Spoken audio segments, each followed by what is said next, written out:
I believe China is the single greatest geopolitical threat facing the United States for the next century. We definitely do not, Democrats, Republicans, liberals, conservatives, do not want a future where the Chinese Communist Party dictates the global order. America must also begin to disentangle our economy from China, to decouple our economies.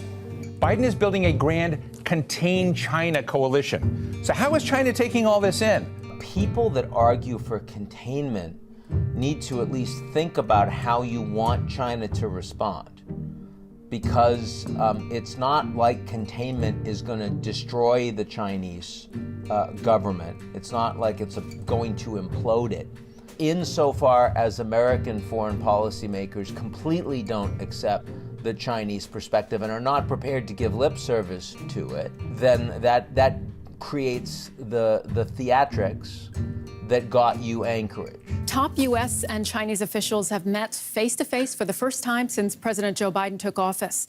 The customary diplomatic pleasantries were quickly thrown aside. The two powers launched into scathing indictments, calling each side's national character into question. The U.S. does not represent the world.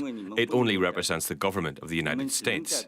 The Cold War rhetoric in terms of the U.S.-China relationship and the geopolitical order serves very little purpose, because both the Americans and the Chinese understand that it would be a massive strategic problem for both of them if we were to end up in a Cold War. But there are areas that are becoming decoupled and that have the potential to speed up significantly. That is happening faster between the US and China than the EU and China. And that differential has the ability to get the Europeans to say, no, we're not on board. Our economic and trade interest in this Chinese infrastructure is absolutely legitimate and is indeed justified by our national interests. Europeans do not see China as their principal national security threat. No one would say that in Europe. Everyone says that in the United States. So it's kind of fundamental. It's very different than NATO. It's very different than the Cold War, where the Americans and the Europeans together saw that the Soviets were the principal threat and helped to bind us together economically, politically, strategically, ideologically. None of that holds true with China. And certainly 5G is a component of this. Things like geo-tracing, driverless cars, smart cities, all of that kind of data surveillance capitalism, where it's very clear the Americans won't let the Chinese in. Many Europeans absolutely will.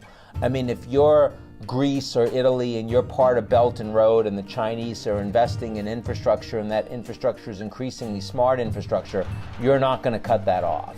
China stands for 30% of global growth over the next 10 years, so we really want to be part of that. The promise of a global supply chain and an integrated globalization that the Americans and others had held out to the Chinese as what was going to allow them to grow to become a great power, that is no longer something the Americans particularly believe in, and it's certainly no longer something the Chinese trust. And that's the big shift in the global order.